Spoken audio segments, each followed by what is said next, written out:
অর্গানিকভাবে এই মালটাগুলো তৈরি হচ্ছে এবং কোনো কীটনাশক ব্যবহার হচ্ছে না। আসসালামু আলাইকুম।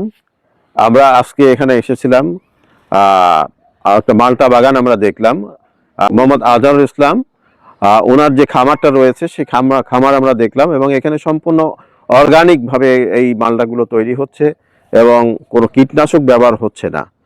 তো আমি সমস্ত কৃষক ভাইদের প্রতি আমি আহ্বান জানাবো, ওনাকে যেন এক্সাম্পল হিসেবে নেয়।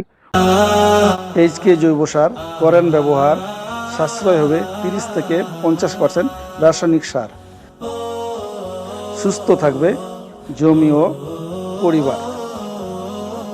উনি যে প্রক্রিয়ায় মালটা, আম এবং অন্যান্য যে ফসল উৎপাদন করছেন সেইভাবে যদি সকল কৃষক এগিয়ে আসে, ওনার কাছ থেকে শিক্ষা নেয়, তাহলে বাংলাদেশ কিন্তু এই যে আমরা দূষিত যে শাকসবজি বা ফলমূল খাচ্ছি তার থেকে অনেকটাই মুক্ত পাবো।